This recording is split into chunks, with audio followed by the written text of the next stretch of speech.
Okay, good morning. The workshop title I was given is Standing Firm in Your Babylon. Standing Firm in Your Babylon. So I'm going to turn real briefly to Jeremiah 21 to see the context for where Babylon became a big part of the household of faith's experience. Jeremiah chapter 21. God is prophesying, I will smite the inhabitants of this city, Jerusalem, both man and beast. They shall die of a great pestilence. And afterwards, saith the Lord, I will deliver Zedekiah, king of Judah, and his servants, and the people, and such are left in the city, from the pestilence, from the sword, and from all famine, into the hand of Nebuchadnezzar, king of Babylon, and into the hand of their enemies. Then later it says in verse 8, Behold, I set before you the way of life and the way of death. They were given a choice to stay and fight things out in a hopeless case in Jerusalem, or they could go into exile. And I mentioned last night, we talked about later in Jeremiah, where he tells the people of Israel, go to Babylon.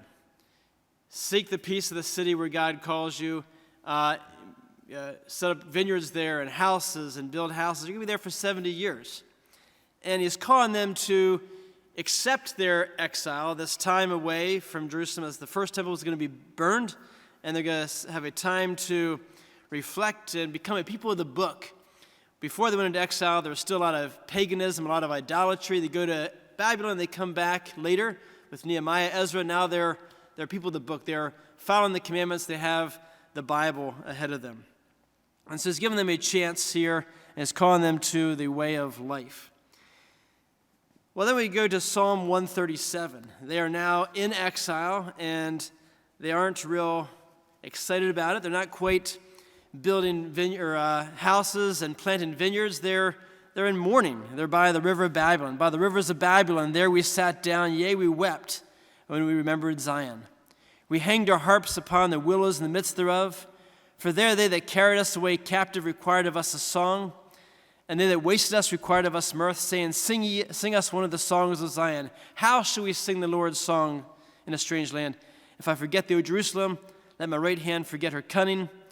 If I do not remember thee, let my tongue cleave to the roof of my mouth. If I prefer not Jerusalem above my chief joy. So here we have them in mourning. They're remembering the old days, the castle, the temple. The rivers of Babylon are much nicer. Remember, the river Jordan is not real near Jerusalem, and it's not a great place to be baptized, as we saw with the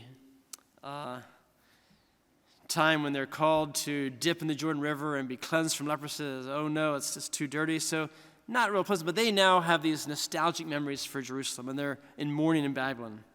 So how do they adapt? Well, God had called them to adapt. Before exile, they had a clear stand of right and wrong, and they had followed the wrong. They had followed the idolatry, and so those who had not, the remnant that remained behind, after Zedekiah was carried away to Babylon, were now called, come on, it's time to go to Babylon. But they saw a clear black and white, a clear divide between good and evil, those who are part of this remnant who had not bowed down to false idols. I have here a photo of my son about to be crushed under the statue of Joan of Arc. I think of Joan of Arc during the Middle Ages, a person who thought she had a real clear idea of what was right and what was wrong as she stood up for France against the English and, carrying her sword, the young maiden there. And so this idea of, we have a clear idea of what is good, what is wrong. But then we begin to live in Babylon. Maybe not after the first 10 years where we were mourning. Now we're there in our 20th year, our next decade, and we're there a long time. We begin to mingle, perhaps, with the Babylonians. And so we get to Babylon, things might look, different, but then we get accustomed to it. Actually, it looks pretty good. The rivers are pretty nice. There's a river right in Babylon, not so far away like it was in Jerusalem. And so now we get accustomed to it. There are willow trees here, and there are places to hang our harps, and we get caught up with our houses and our vineyards and our families. We get accustomed to Babylon. We think of Daniel, the book of Daniel, where he is one of the exiles brought in, the young man who is part of the best and brightest of the household of Israel. And he is called along with his friends, Shadrach, Meshach, and Abednego. And of course, by now we've forgotten their Hebrew names, Azariah and Mishael and so forth. We know them as their Babylonian names, Shadrach. I wanted to name a son Shadrach, and then I realized it's named after a sun god, so I didn't do that. I did name a son Azariah. I decided to choose the Hebrew name, it's his middle name, Hebrew name instead of Abednego. But they get caught up, they begin to blend with the people of the city where they are living. I grew up in Harrisburg, Pennsylvania.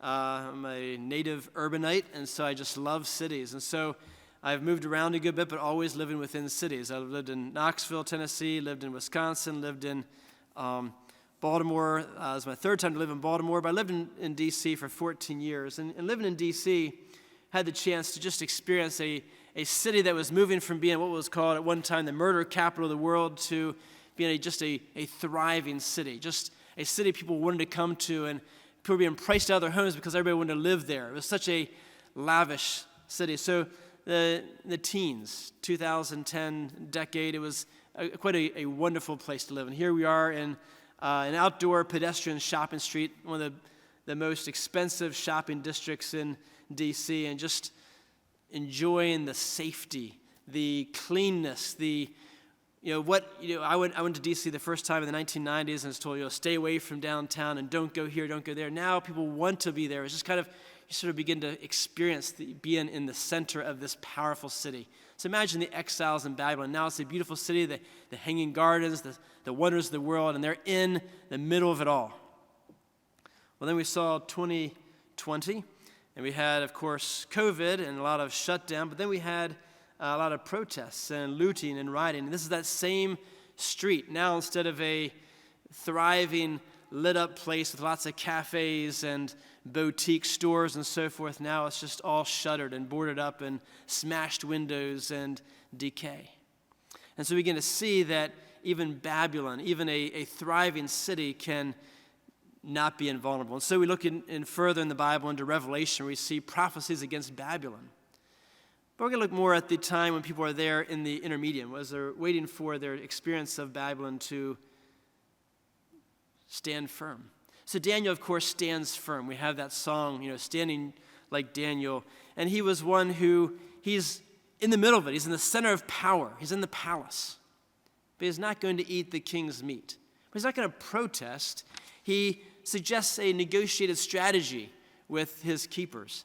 And if we can, eat the kosher food, maybe vegetarian food for a week or two, see how we are then. And then we'll see for a couple years, and then we'll be tested later. And this gave the eunuch in charge confidence. This is working, this kosher diet. And so he gave them the permission to stand firm. But Daniel was going to stand firm. He stayed firm throughout his life, as did Shadrach, Meshach, and Abednego before the statue of the king. But I want to talk about a word here, assimilation. Assimilation. It's a temptation for exiles in Babylon. They're there for 70 years. Are they going to blend? Are they going to become similar? The process of assimilation is the process of becoming similar, becoming a people of similarity with your surroundings. In fulfillment of the prophecies, the Medes and the Persians began to later overthrow the Babylonian Empire. We have that text in the book of Daniel as well. And so Cyrus the Great comes in, and he believes in resettlement rather than exile. He is a person that wants to send people back to their homelands. And we know that his kingdom spread from the Euphrates over to Ethiopia. And so he's calling people to go back. He doesn't believe in the one true God. There's a clay cylinder that went around the Smithsonian, and it talked about his giving credit to Marduk for the false god Marduk for his power and so forth. So he doesn't believe in God, but he wants to be a person of tolerance in his kingdom. Anything goes. All the different kingdoms he is controlling, all the different nations at his disposal, he wants to give them chances to go back, and I'll help you build your shrine and your temple and so forth. And so he gives them permission and actually government subsidies to go back and rebuild Jerusalem. And so that's where we get the book of Ezra and the book of Nehemiah taking place. This is what they wanted in Psalm 137 when they're weeping by the rivers of Babylon. They wanted to go back. Oh, Jerusalem, let me not forget thee. Oh, Jerusalem, let my right hand be cut off. Let my tongue cleave to the roof of my mouth if I forget thee, O Jerusalem. This is what they longed for. And after 70 years, the promises of Jeremiah have come true, and Cyrus the Great, God's servant, comes in and gives them the ability to go back to their homeland. But the approximately 1 million Jewish people alive at the time, any guesses approximately how many people go back to Jerusalem that leave Babylon? Out of 1 million people, how many go back? Any guesses or any history buffs that know? Okay, I couldn't hear. 70, okay, it's more than that, but it's still a small number. 42,000, but a very small percent. A very small percent go back. And of this, it's about 5% of the entire Jewish population in Babylon in exile. So 95% stay put. 95% have blended so much they decide to remain in Babylon. They planted vineyards, they built houses, and they stayed behind, but did they become assimilated?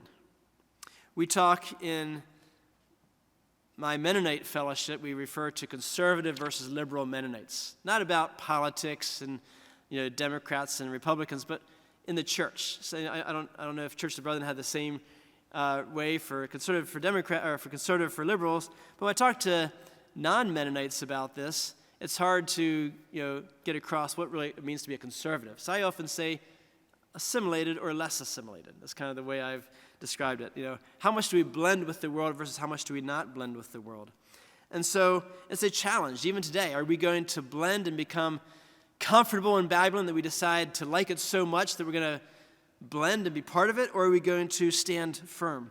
And the temptation to stand firm is one thing in persecution, like I mentioned last night with Pilgrim Marpeck and the early beheadings and attacks and burns at the stake that the people faced in the 1500s. But what about today when we are part of society, an integral part of society? We are blended into our society more than ever before, perhaps. And yes, it may seem like we are facing some pushback as Bible-believing Christians today in our society, but are we really experiencing temptations in that direction? Or is it temptations to blend and to fit in with the corporate consumerism of our time? Well, there's going to be some of both, and I'll talk about some of both as it relates to my profession and my work in a little bit. So meanwhile, the Samaritans are upset about the people coming back to Israel, the small group of 42,000 that goes back. And so they push for a Persian freeze of construction. And they push to stop the building of the wall, to stop the building of the temple, and so forth. And this is where the book of Esther then takes place, during this time period where there's been some pushback against the Persian rebuilding of Israel. And so we have people who have remained behind in Babylon. People like Daniel, who became prime minister. Did he assimilate by being a prime minister among this huge Babylonian empire? Well, we see him at the lion's den. He obviously did not assimilate to the full degree to which he could have. But then we think about Esther and Mordecai. Did they assimilate? Well, are they assimilators based on their names? Well, Esther comes from the name Ishtar. Mordecai from the false god I mentioned, Marduk. These are Babylonian goddesses and gods. Esther goes on to win what you might call a Miss Persia contest. She hides her identity as a Jewish person and goes in to spend a night with the king. Now, when I was in Sunday school classes, this was always kind of, it looked more like a beauty contest. But spending a night with the king, as I grew older, I realized that was what Bible-believing father or uncle or cousin would allow his relative to go spend a night with the king. It worked. She gets married to the king, but were they assimilators? But on the other hand, were they non-assimilators? Did they not assimilate enough? Maybe that's what caused trouble for the Jewish people. Mordecai refuses to bow down to Haman. By not assimilating, did he put the Jewish people at risk? And this early attempt at a genocide or a Holocaust that Haman carried out? There was a debate in Baltimore a number of years ago. I missed it. I heard about it after the fact. I wish I could have gone, but it was between Orthodox and Reformed Jewish rabbis in Baltimore City. And they were debating the book of Esther. Because God's name does not appear in the book of Esther, the argument was we don't know exactly what he wanted to have happen. What did he want each person to do? Usually we see, thus saith the Lord to Moses, or thus saith the Lord to Jeremiah, and so forth. But in the book of Esther, God's name does not appear. And so what did he really want? Well, we know his will was accomplished. The Jewish people survived and were able to continue on. But what did he want Esther to really do? Did he really want her to go with the king? Did he really want Mordecai to bow down or not bow down? What did he want? And so this is a question of the Orthodox rabbis who said the problem was they were too assimilated. They had blended too much. They should have gone to Jerusalem with the earlier exiles that went back. Or they should have stood firm and not gone with the king and so forth. Then you get the Reformed rabbis who said, should have bowed down to Haman. Just blend. Don't make a big thing of it. Don't stick out like a sore thumb. Blend. What do we do today when it comes to problems in our workplace and challenges in our neighborhood and challenges in our educational settings and challenges in how to interact with family members who differ in opinions with us? There are modern assimilation choices for the church.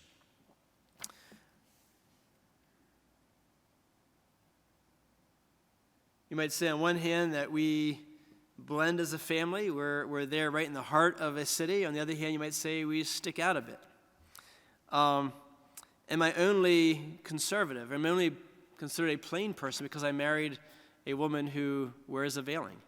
Do I stick out by myself when I'm by myself? And often I blend much better. I'm a professor in a college setting where on a day-to-day basis I don't wear a suit. I did for my job interview, and they just said, "Oh, that's great. It looks like the Beatles or something." So it didn't really stick out as anything related to my convictions or whatever. So for me, I blend in much more.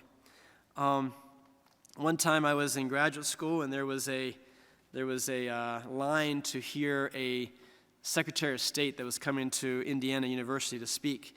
And so students would get free tickets, and we wait in line. And so I was sitting on the floor waiting in line, and all of a sudden I heard a couple of students, about 5 people back behind me in line, making fun of Mennonites. I don't know how this started, where this came from. They couldn't tell from looking at me. I'm wearing a T-shirt and jeans. It wasn't obvious. It was my chance to just sort of blend in. But I turned around and said, "Excuse me, I'm a Mennonite," and then they turned red in the face and felt embarrassed, and people around them kind of laughed at them and so forth. But we can assimilate. We can blend sometimes more than other times. Do we assimilate for the purpose of missions? Paul talked about being all things to all people, to win everyone in some way. So he's with the Jewish people, he's with the Gentiles, and he's mixing it up a good bit. Where do we see ourselves being? We'll go to John chapter 17.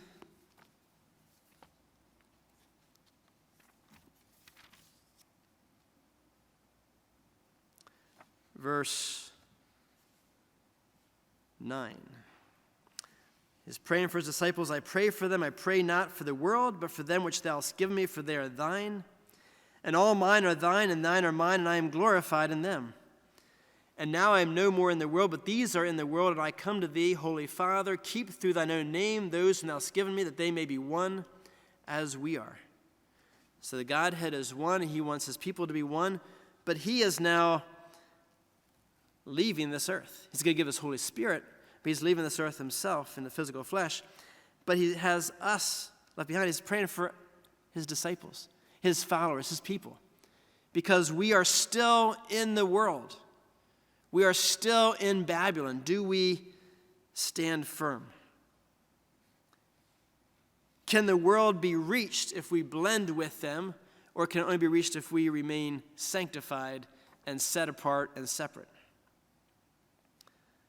Coming back to my experiences in graduate school and in a college setting, I was in a sociology class at Indiana University, and we were doing ethnography, which means you're doing intensive interviews or observation, in-depth observation of data.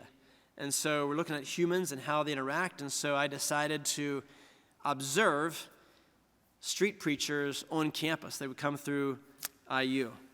And here we have a pastor, and he would come. He was known for going around the circuit of sort of Big Ten schools, Michigan and Michigan State and Illinois and IU and so forth. And here he is preaching against sin.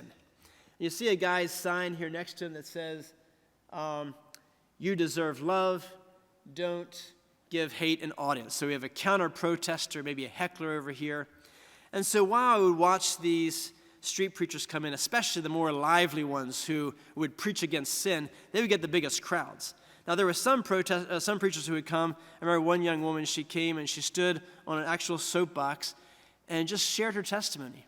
And she shared what God had done in her life and how she was filled with, the grace of God, and she just wanted to share this good news with others about how God could transform our lives. And that kind of resonated with me, that kind of idea of how to reach people for Christ, just sort of a very gentle, meek, loving, humble way. But this guy and others like him, there's a preacher, Dan, that I remember especially, they would come along and they would preach against sin. And as people would go by, depending on what they thought they were probably engaged in, they would call out the sins that they assumed those people were following. So if they were, maybe a couple holding hands, they would yell out the word gonorrhea and, talk about sexual transmitted diseases and all the ways in which they were sure they were going to get consequences for their sin. And on one hand, people began to heckle and people, hated this idea. These people are intolerant, these preachers and so forth. But other people would come and just come for the entertainment factor. I heard one person during final exam week sitting outside, and he said, I just can't pull myself away. I should be inside studying and listening to the lecture, but this is just too gripping. I can't pull myself away. But then the Christians on campus, the different Christian ministries on campus, the official campus ministers would kind of distance themselves from these street preachers that would just appear. And, that's not how we reach the students. But then me, as I would sit there and observe the different interactions, I would watch, for a number of hours. And at the end of this spiel, you would see that the preacher would kind of wind down and be wiping his sweat and so forth. And young people would come up to them and begin asking them questions. And he'd be bowing his head in prayer with them. They were talking quietly together. I thought, wow, somebody's being reached by this style of evangelism. It's not the style that I necessarily gravitate towards, but do I want to condemn this? Maybe he's like the people of old, like John the Baptist or Jeremiah, who were, crying out and seemed a little bit countercultural. Am I willing to stick out like that as well? Well, my current college is Montgomery College, and it's a large campus of about 17,000 people. We have 3 campuses. I'm at the larger one. And majority international. It's a great I just love the interactions I get with a wide diversity of people. They did a study a number of years ago. If you take any 2 random students, the likelihood of them being of different ethnicities or nationalities is the highest on this continent outside of Alaska, I mean. So we're the 7th most diverse college outside of the 6 in Alaska that are a little more diverse than us. So anyways, we sort of pride ourselves in our diversity and our inclusion of all these different groups. And so what's interesting is it's not just diversity of ethnic background and so forth, but it's also pressure to be diverse in terms of beliefs. And so 13 years ago, I was invited to be part of an interfaith dialogue that was being held at another campus in our same college system. And so I invited a friend of mine to go with me, and this was good because it sort of held me accountable. I didn't know what I was getting myself into, but knowing he was in the audience kind of helped me stand firm, I think, and not try to fit in with his realm because I knew my brother in Christ was there praying for me. And so here, it's probably hard to see, but you have about a dozen different faith leaders. I was not a pastor myself at the time, but I was there listed as a Mennonite faith leader. I was an associate professor at the time in political science, and so I'm the only person on this list who's a member of the faculty at this college. There's over 500 faculty. I'm the only one on this list. The others are faith leaders brought in from the outside, Muslim and Protestant and Catholic and Buddhist and so forth, a wide variety. And so we got a chance to share the essence of our faith. And so we went down the road, this panel discussion of 12 individuals, and we each got maybe 10 minutes or 7 to 10 minutes to talk about, what is the basic belief. And so I talked about Christ, and I talked about salvation, and not of works, but through Christ's death and resurrection. And then I talked about things like nonconformity and non-resistance and so forth. And so it was all well and good. We go down the line, and at the end, it was time for the Q&A, and a man in the audience, he stood up and said, with his microphone, he said, we all have different perspectives, and it's exciting to hear the diversity of expression of a faith here. But he said, can we all just agree to disagree? He said, I want to have us all go down the road, like each one of you to say that you agree that even though we all have these different faith backgrounds and faith belief systems, we're all going to end up in the same place eventually. So he went down with the microphone. Everybody was now put on the spot to share, do they believe that we all end up in the same place, that all truth is basically relative? Well, it gets to me, and I said, no, I don't believe that. I believe there's one truth, and the truth will set us free. There's one truth, and Jesus is that way to salvation. And one of the Muslim clerics was the only other person on the panel that said this. Didn't say about Jesus, but he said, no, I believe that my faith is the only true faith. The other 10 all agreed with that individual. He wants us all to be, there's a blended milieu of people that all believe that anything goes. And so after the panel discussion was over, and that was pretty much the end of it, we go to a pizza reception next door, and all of a sudden, I hear the organizer, and I took her name off the list here, but hers was at the top of the poster here. She was talking to someone else behind me, and she said, I can't believe a professor said that. Well, I'm the only professor on this panel. She says, how intolerant is that? So I turned around, and she saw me, and she says, oh, and kind of waved. And I knew I had really messed up in the eyes of my college. And the idea that somebody would take this stand, that they would say there's one truth and not anything goes, doesn't fit with that. I did go on to win an award, Outstanding Full-Time Faculty of the Year award, 5 years later. And so did I hold to that? Did I stand firm? Am I not sticking out enough? Am I blending too much? Am I like Daniel, who becomes, selected for great honors, and Esther and so forth? Did I blend too much? Did I not stick out? There's pressure to us. We want to keep our positions. We want to, maybe word didn't get out enough about how I stood firm for the truth. In the classroom, could I do more to stand firm for the truth? I had a pastor one time who thought I could use my opportunities in the classroom as a sort of a bully pulpit to really condemn sin, the direction of the world, and so forth. But on the other hand, we have Jesus, who is living in the center of one of the worst empires ever in terms of depravity and oppression and so forth, and he never raises a word against Caesar.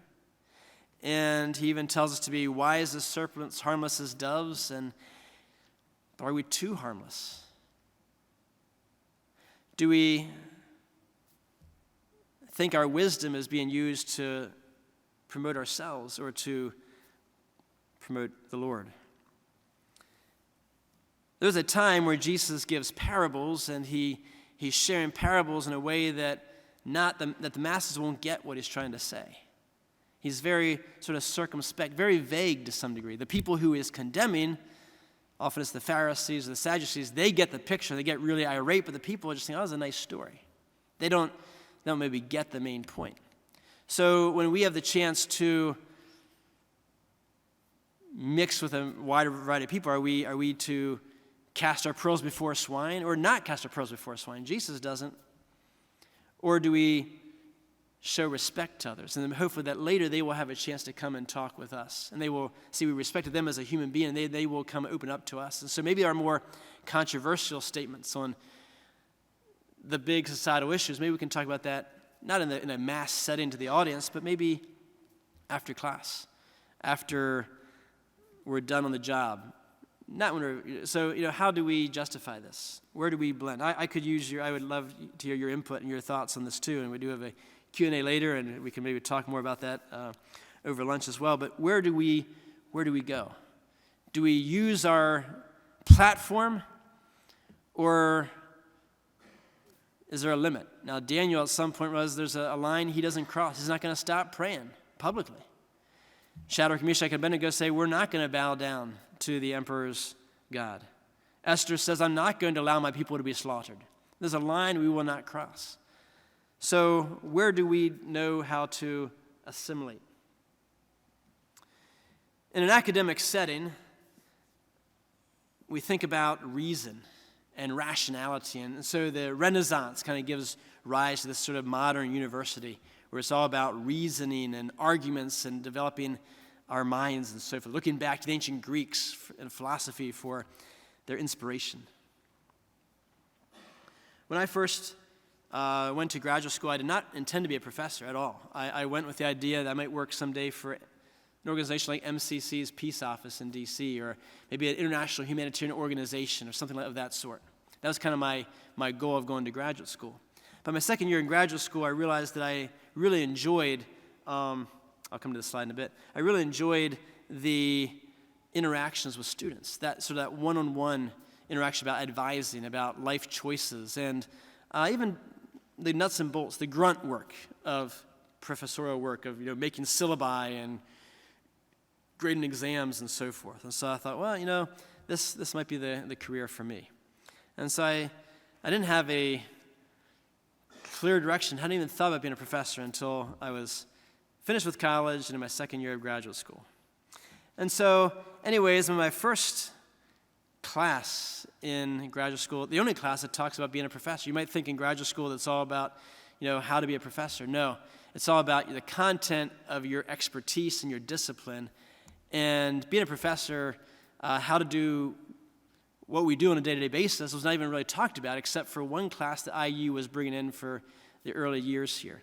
My professor said that when she was in training in graduate school to be a professor, the only training she got about being a professor was just don't date the students. That's the only thing she was told. Here's a syllabi, and now go do it, go teach.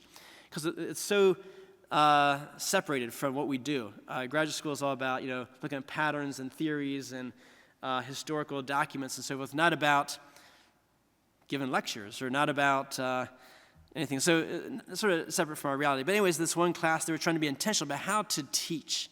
It was a new thing in graduate school for us, how to teach. That was part of one of those early classes. And so one of the things we talked about was the development stages of the intellect. And this was a document put out by William Perry and a group of his fellow colleagues on the 4 stages of intellectual development.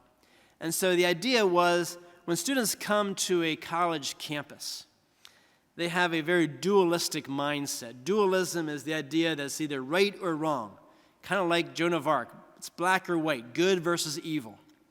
And so true or false.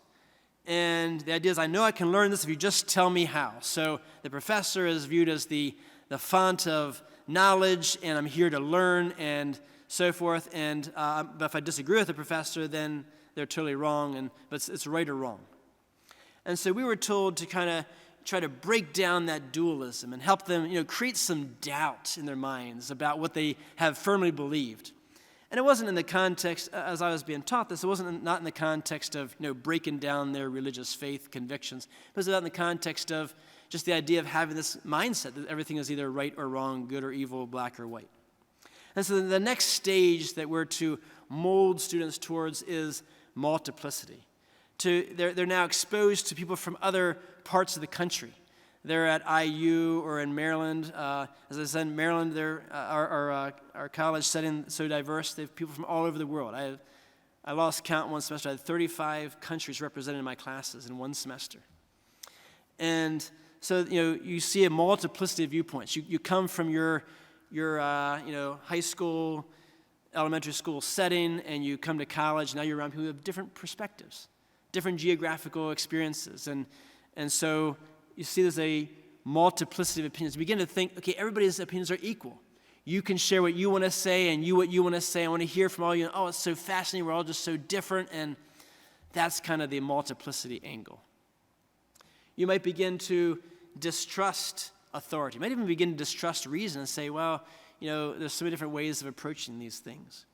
So then they begin to move on, and the next stage of development is relativism. Here we get this idea that all truth is relative, that we can see arguments and criteria to develop these ideas. So it's not just that everything is now equal. Now we see that some people's opinions are a little more well-developed. And so the pressure is to develop your opinions, to use logical arguments, to become more rational and philosophical in our mindsets of developing what is a good argument, what's a logical answer to this puzzle, and so forth. And then eventually they get to commitment, whereas they say, okay, we've realized this. We now see that some arguments are better than others. Some arguments are stronger than others. There is some basis for saying that not all arguments are equally valid. We're seeing this more in the news now, when the news media, when I was growing up, the media was all about, we want to be objective and present two sides of every argument. Now they're saying this is fake and this is false and this is lies, and the media is all about standing up for truth. I'm putting truth in air quotes here. If you're listening to this, they're all about standing up for truth now. But it's this idea of commitment that they think some arguments are better than others. But the idea was that in a college classroom setting, in one semester, you might break down the dualism of a student, and they now no longer think there's one side or the other, but they then think everything is equal. They rarely get to the position that a believing Christian could be and say, well, I've studied the scriptures and I've heard, contradictory arguments against the scriptures, but I know that my Redeemer liveth. I believe the truth sets us free. I believe that the Bible is not just containing God's word, but is God's word. And so a believer could go through these stages as well. But what happens in a college setting is we often don't get to that level of commitment and faith. And number 4, we get to multiplicity, maybe a little bit into relativism, and say anything goes. And our faith is shattered, and we don't have the childlike, innocent faith that we had when we went to college. And this is why so many people of Bible-believing, let's say conservative Anabaptist backgrounds have been concerned about college settings. What will this do to the faith of our children? Well, here you have it. And this is maybe not done anymore, but when I was in graduate school, learning to be a professor, we're there to break down the dualism. That's what we were told. So, but how do we encourage young people to go on, if they do go to college?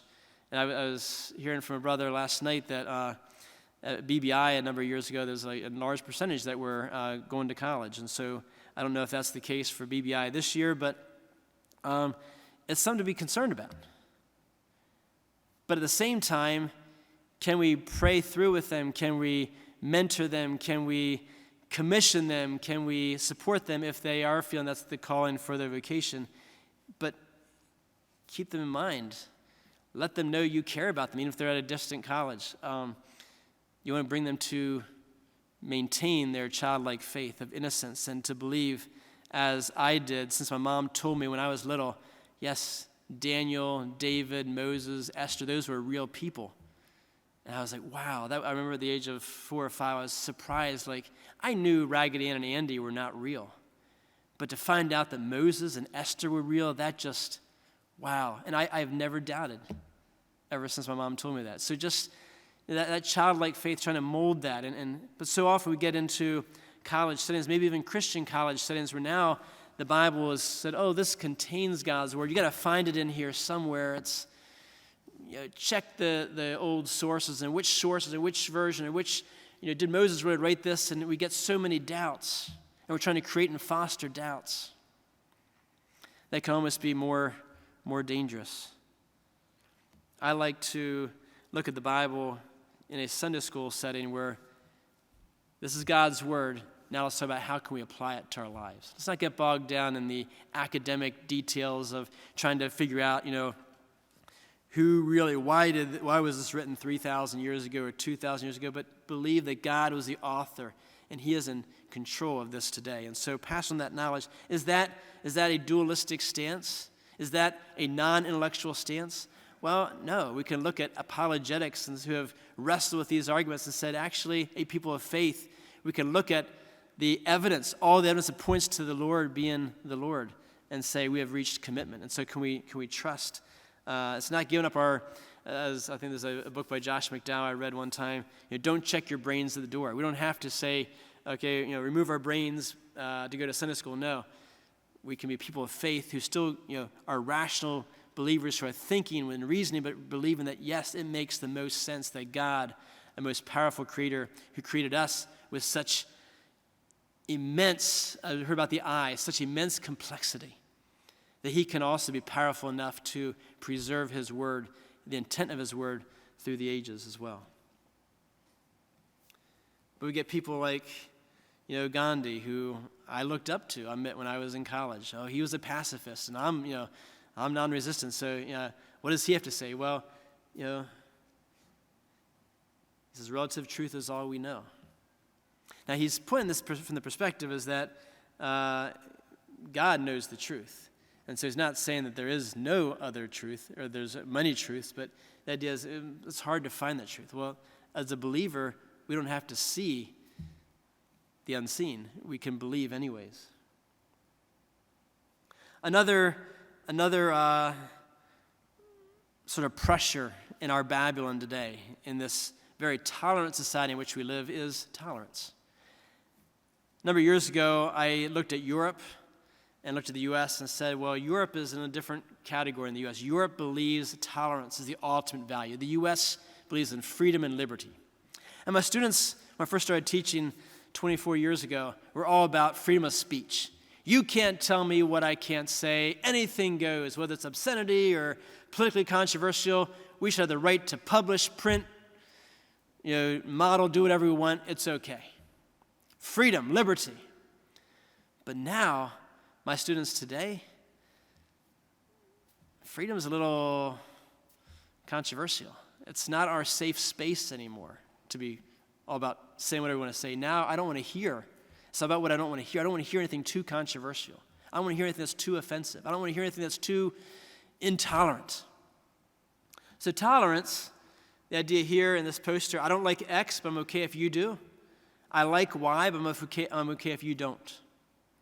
But now tolerance has kind of become a little edgy, because this idea here is people are not okay if you don't like my Y. And they're not okay if you like X. They want you to condone what they like and condemn what they hate. And so we've kind of moved now from, freedom, liberty in the American context, in this Babylon society in which we live, moved from that to tolerance. But now it's all about, we shouldn't tolerate anything. I'll talk about this with my students. I say the intolerance of intolerance is still intolerance. So we say, we'll tolerate anything except the intolerance of a Bible-believing Christian. Then are we really tolerant? And so, no, that's also intolerance as well. So tolerance is actually logically not going to work, because people will not always be able to remain tolerant if they despise intolerance as they perceive it. You might have seen this bumper sticker in the past, to coexist, and the pressure that I saw, that interfaith dialogue, that we can all just get along, all the different faith perspectives. And then we have Paul on Mars Hill. My oldest sons and I were standing here years ago on Mars Hill outside of the Parthenon in Athens, where Paul said, you know what? He looked around, harmless as a dove, but looked around and said, you know what? You have all these different gods here. He's not condemning those gods. He's not getting into huge debates about why this god or that god, Juno or Zeus or whatever, are false. He says, I'm going to talk about the one true God. You have this unknown God here. Let me tell you about the unknown God. Let me make him real to you. And so as we think about our assimilation, we have a belief. We have a belief that we are going to come out of exile eventually. Our 70 to, whatever our lifespans are now. My grandmother-in-law just passed away at 103, so our 103 years on this earth, whatever our exile time on this earth is going to be. We know there's a future coming, an eternal future. Keep that in perspective. We're not just going to stay in Babylon forever. And Babylon, in the beginning, may seem uncomfortable. We leave the home. We leave the nest. We enter another setting. We marry and move elsewhere. Or maybe we're moving out of the workplace into retirement. It's going to be a whole new life. What am I going to do without my coworkers? What am I going to do with my life now? What's my work purpose now? And so it might seem uncomfortable at first, but then we get into our routine. We become comfortable with our new life adjustment, whatever that may be. It's going to be different for all of us, I'm sure. Whatever makes us uncomfortable, whatever gets us out of our experience as remembering the good old days. And maybe now we begin to appreciate the days in which we live now. We get so comfortable here. Maybe we get so caught up in how things are today. We're living in the most comfortable time ever. Just looking at how we dress. We're wearing more comfortable fabrics. We're bathing more frequently than people did in the past. So of all times, we're living in a much more comfortable environment. But yet, are we so cozy, so comfortable here that we don't stand firm? That we think, well, we'll just keep bending and bending and bending, and eventually, are we going to break? Are we sturdy enough to break? Are we so flexible that anything goes? The vision of the people with trees, willows by the river. Those willows, are we going to bend? Are they sturdy because they bend? Are they sturdier? But they're still firm. They're still standing. They're not just a weed that's just going to fall. What are we? Are we going to assimilate and become proud of our blending? With people in 1 Corinthians 5, the church there, that there's a man who's sleeping with his father's wife. And Paul says, you're puffed up. To the church, you're puffed up because you've allowed him to do this. You think, oh, look at us.